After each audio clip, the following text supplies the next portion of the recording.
From Capital News, Illinois, this week, an in-depth interview with Governor J.B. Pritzker. That's coming up on this edition of Capital Cast.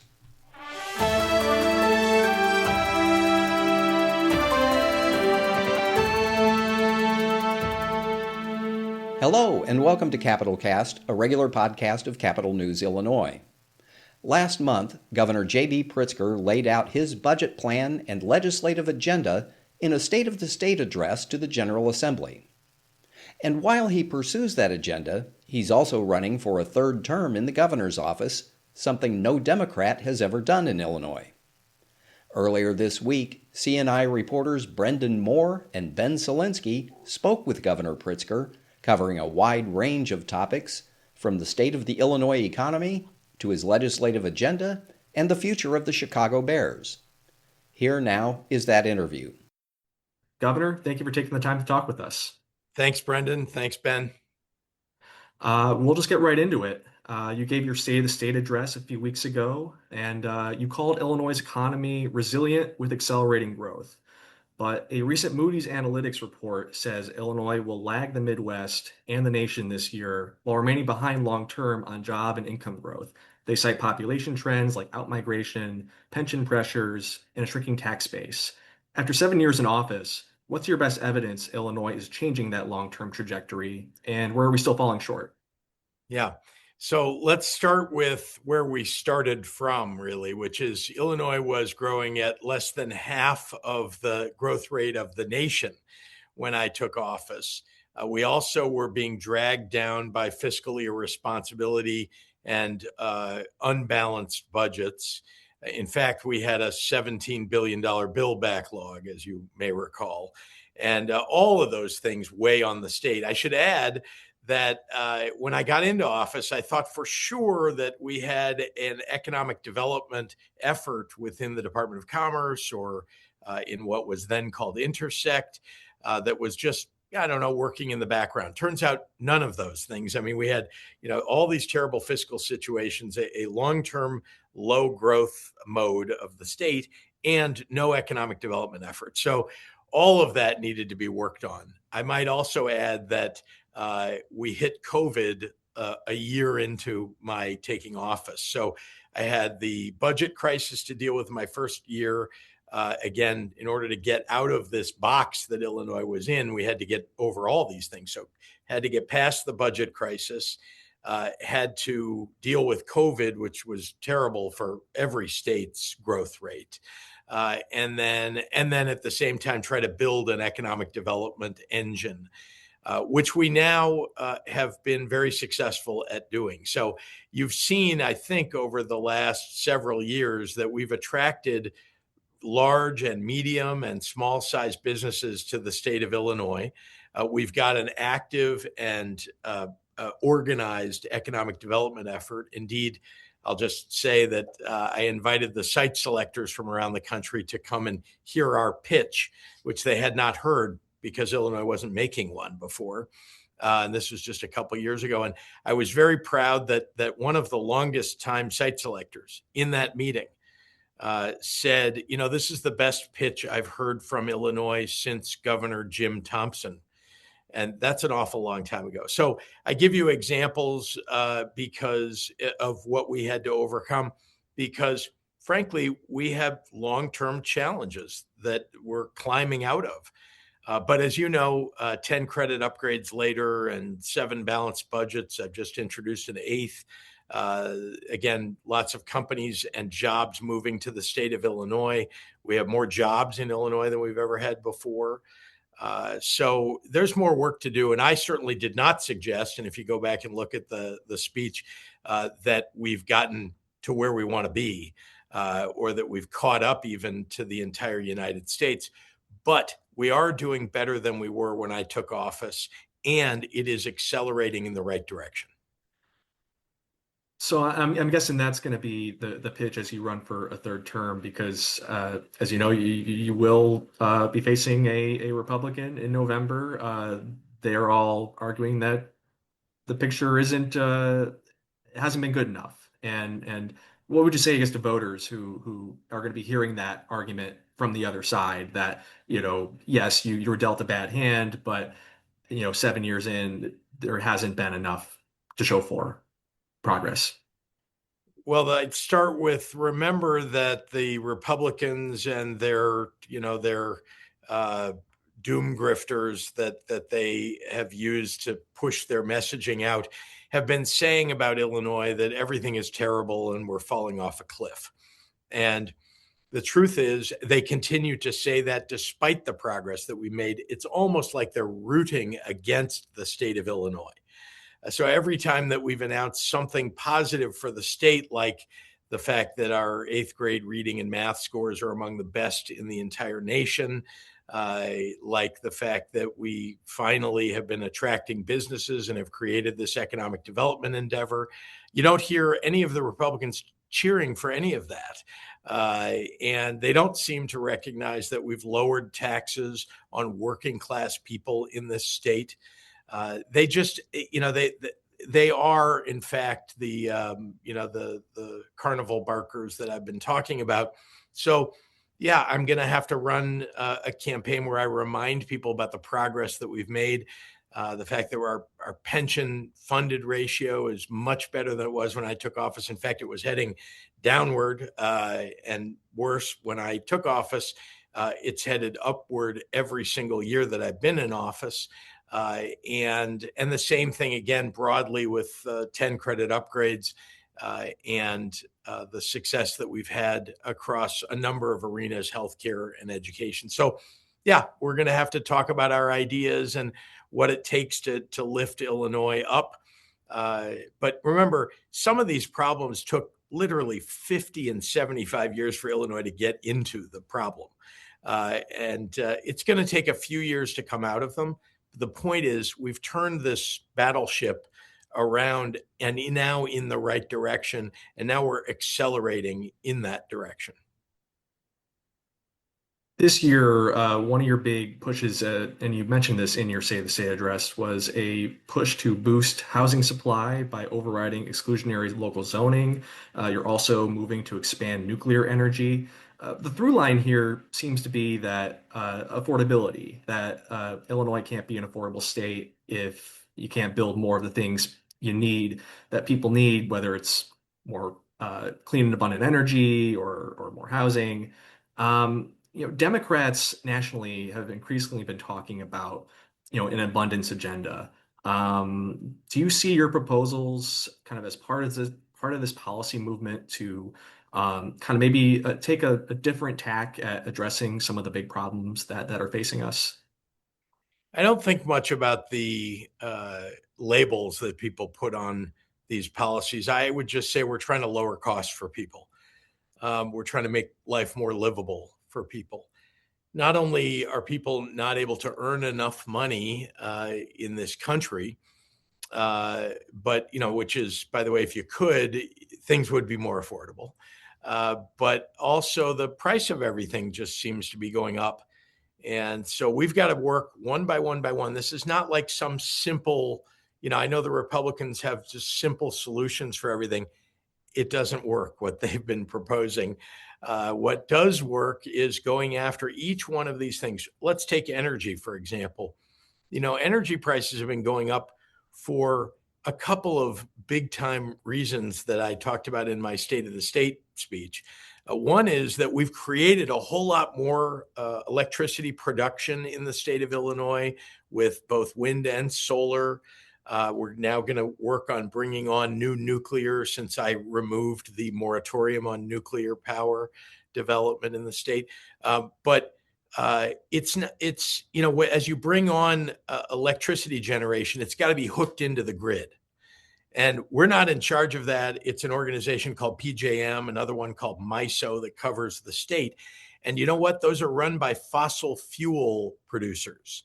So they don't love to bring on clean energy onto the grid when they can make money selling their fossil fuel generation. So I have worked with the other 12 governors of the 13 in the PJM region, because we're in a region with Ohio and New Jersey and others, to get PJM finally to agree to hook in all of this new electricity that's been created, but not hooked into the grid. So that's one piece of a very complex puzzle about how you create more electricity and bring down prices for average working people. So that's just one thing. I mean, you heard me say that we removed the moratorium on nuclear. That's something I've been working on for years. We wanted to do it in the right way. I first removed the small modular reactor prohibition, and then we finally got to large reactors.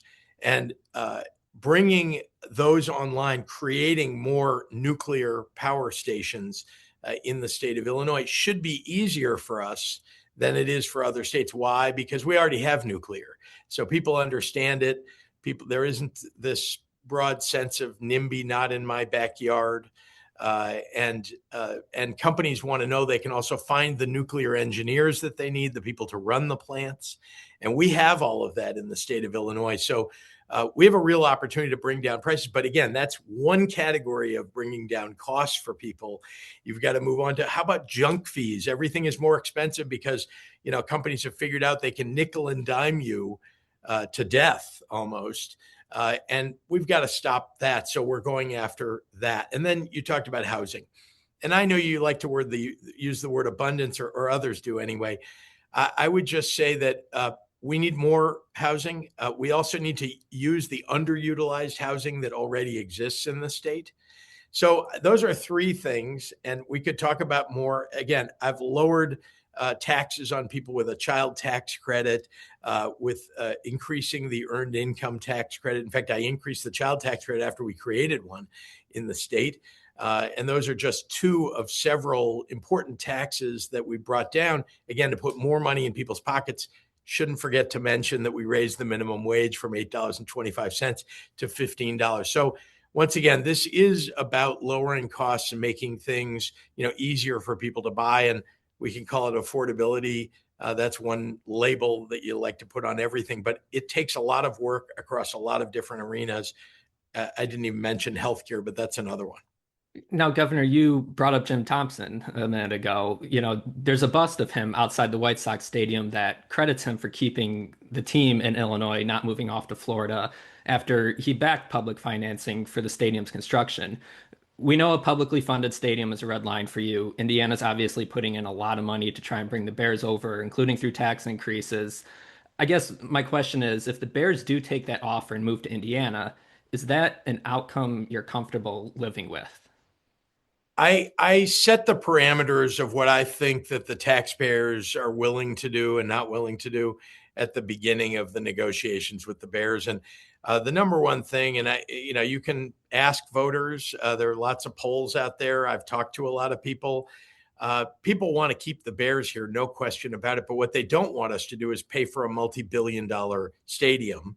And remember, we already have a stadium that isn't yet paid off. And it sits there, and it's going to sit there, and the taxpayers are going to be, left with this thing. And we're obviously going to look for other ways to utilize that stadium, but the Bears would be gone from Soldier Field either way. They're leaving.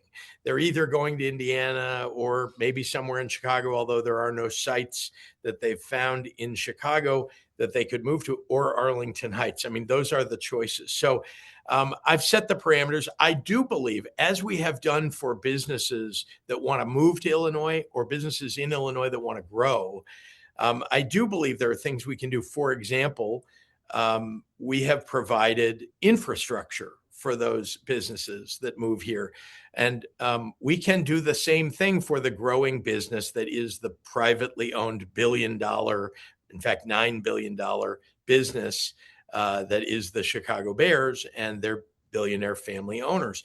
That's okay. I'm not criticizing them in any way. I'm just saying they're a business. We should treat them like a business, like we do other businesses. And by the way, I think it's working. You saw that we had a bill that's moving through the House.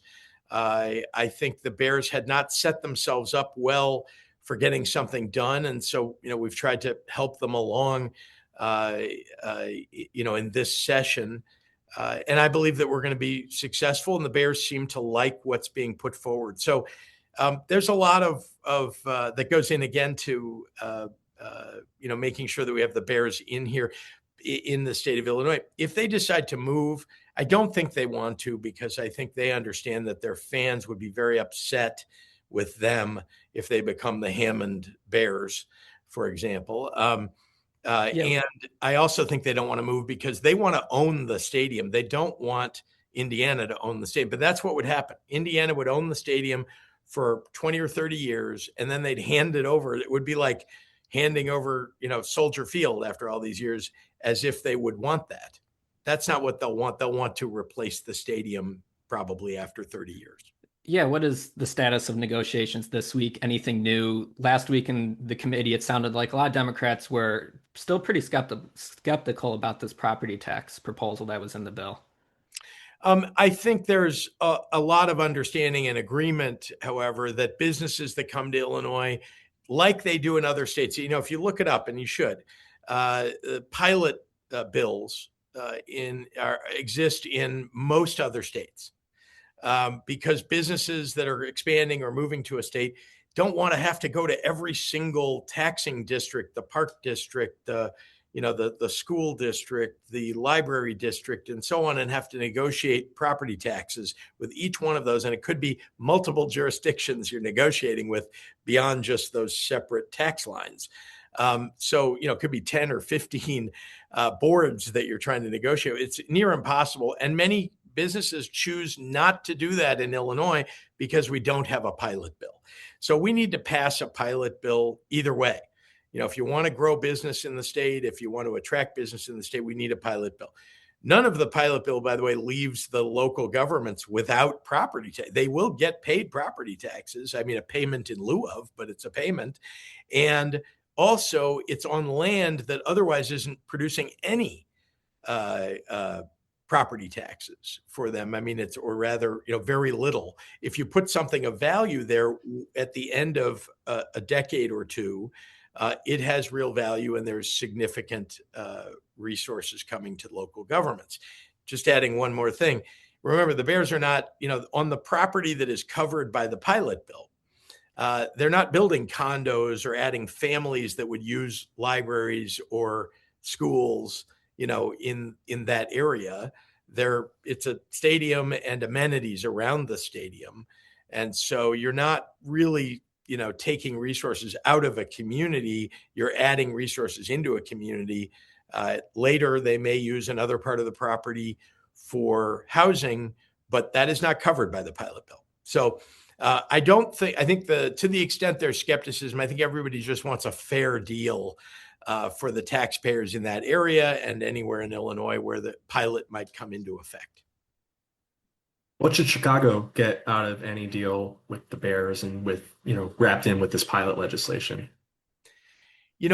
Chicago is going to get a lot. Let's start with it is clear that the Bears have looked at a whole bunch of properties. I'm very aware of that, if everybody else isn't. They have looked at a lot of properties in Chicago over the last couple of years. People have shown them properties. They knew there were some properties that might work for them.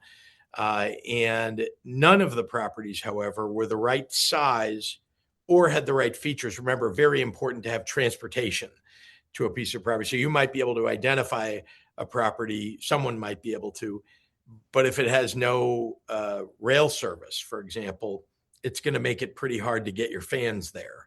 So that's an example of one of the challenges. Another was there's a property that has a national security issue where you've got train tracks that are running through the property and you'd have to build the stadium over the train tracks. That's not something that the NFL is allowed to allow one of their teams to do because it's a national security challenge. So there are other things we could talk about properties, but they haven't found one in Chicago. So I just want to say, it seems like the Bears, and they're the ones making this decision. I would like them to be in the city of Chicago. I'm a Chicago Bears fan, want them to stay in the city of Chicago.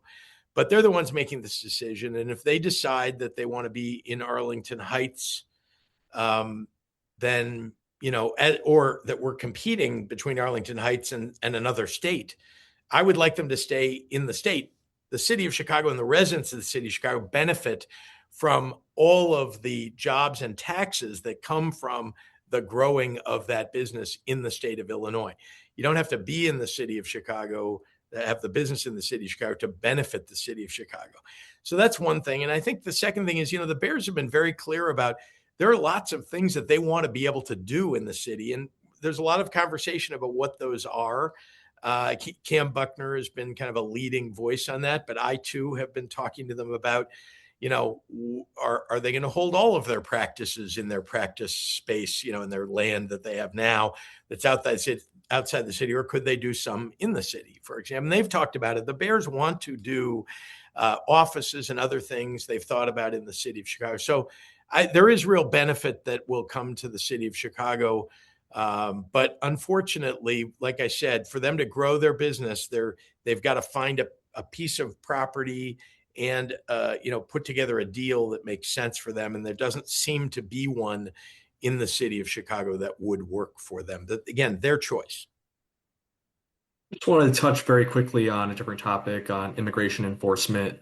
You leaned on a lot of sources in the fall to kind of find out what was happening, what the federal government might do next. Are you hearing anything about what might be coming in the spring? I know a lot has happened since Midway Blitz kind of wound down, but there was a promise that they would be back and with even more. Is that still the case to your understanding? I haven't received any verifiable good information about whether or when there might be another blitz on the city of Chicago or anywhere else in Illinois. And I just want to remind viewers and you that they were attacking other places in Illinois, not just Chicago. We saw it Staunton, but we also saw lots of suburbs around the city and in the suburban counties. So I have not heard when or whether they're planning a large attack like they did to us last time or like they did in Minnesota. We were kind of the canary in the coal mine and developed the playbook on how to deal with them here in Chicago. And then, kind of Minnesota picked up the ball and had to run with it, writ large. Because of the number of ICE and CBP agents. But I'll just say one other thing, having not heard, whether they're coming back or when, we are nevertheless prepared for it. And I think the people of the city and across the state of Illinois showed their willingness to stand up for each other. People came out, armies of people with whistles and who came out with signs and peacefully protested. And again, they wrote the playbook and we took them to court and won a lot of the time against them. And so, we're prepared. We have our accountability commission, which is intended to help us take cases to court, but also when this administration is done, hold those CBP, ICE officers and administration officials accountable. Now, Governor, this is a little bit more of a broad topic, but some of your Democratic colleagues have been in communication with the president. Tim Walz did it after the shootings. The new New York City mayor, he kind of seems to talk to the president on a bit more of a regular basis. I guess, do you think you would ever do that should the situation warrant it? I know you had some reservations about doing it over the National Guard decision, but would you ever get in communication with the president to maybe discuss some of these issues about maybe how immigration enforcement was being conducted if we were to see them come back? Well, I want to remind you first that we are in regular communication with the administration. Our agencies and my governor's office talk regularly to people in the White House or in the administration. So it's not as if, there's no communication going on. Secondly, I think we've all seen that Donald Trump is somebody who personally can't be trusted. There are people in the administration, again, they're typically not the ones you see on television, who can be trusted. And we work with them wherever we can. But Donald Trump himself can't be trusted. You can't make a deal with him, shake hands with him and have something, good happen and then and make an agreement and then have him not renege on the agreement. You never know when he's going to do that. He's done it over and over again throughout his life, throughout his business career, and throughout his presidencies. And so I just don't believe that there is real benefit in necessarily in the dialogue between the two of us, because I think he just, again, he'll lie and doesn't care a whit about whether he lives up to his word. So, nevertheless, I do think that he respects people who stand up and push back. And I do think that one of the reasons that we've been successful in dealing with him has been because the people of Illinois and the leadership of Illinois have said, we're not doing things we're not allowing you to do anything that's unconstitutional, that takes away people's rights. We're not going to allow you to attack our cities, for example. And I think so far that's been a successful strategy, and our tactics have been, taken up by other states. Last one, Governor. Everyone is always talking about you and asking you about running for president. Barack Obama announced his campaign in February 2007, and that would kind of put us on a timeline to start to hear some announcements about 11 months from now. I know you're focused on running for re-election and your current job, but does it weigh on you at all, or at least kind of go through your mind that this big decision that everyone's asking you about is coming up in less than a year? I know you've heard me say this before, but I hope you believe me, because I think I've demonstrated I love the job that I have. I think that we've made a lot of progress for the state of Illinois. There's so much more to do. I don't want to suggest we don't have a lot more to do, but every year, every month, every week, we are moving the ball forward for our state, and it's what I want for our state. And I don't have any plans after getting reelected, hoping to get reelected. But I can say that whatever decisions I would make would really be about what I think is best for the state of Illinois. We have, like I said, real progress that we've made. But some of the reason that I'm running for reelection is I want to make sure, for example, that our pension funded ratio continues to improve. I want to make sure that we are continuing to balance the budget, not giving in to, the temptation that often occurs to, well, maybe we'll just make it look like the budget is balanced, but, push more money into something that might be a pet project of somebody's, and not really worry about the future of our credit ratings, things like that. So again, I love the job. I'm going to keep doing the job, and hope to win re-election. And I'm flattered, of course, that people have talked about me running for president. I do think Illinois deserves, by the way, we are the fifth largest economy in the country. We deserve to be a state where people consistently think of, statewide office holders as someone who could hold higher office. I think you saw that maybe Tammy Duckworth was being considered at one point for vice president. And I'm very proud of her. I think she's done just an outstanding job. And she will, of course, be our senior senator after the end of this year. And so, yeah, I'm proud of our state, and glad that we're being talked about on the national stage. Real quick, any books or podcasts coming? Some of your governors are also writing books and launching podcasts. Yeah, I'm not launching any podcasts. I'm not writing a book, so at least not currently. Don't have any plans at the moment for doing anything like that.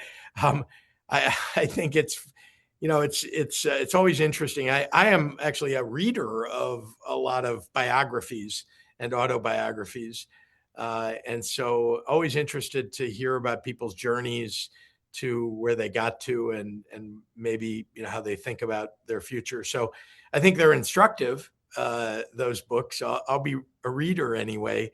But anyway, right now, not thinking about writing any books. And podcasts, I think, as you pointed out, I'm a guest on a lot of podcasts, some of them Illinois-based, and some of them national, that get watched by people who live in Illinois.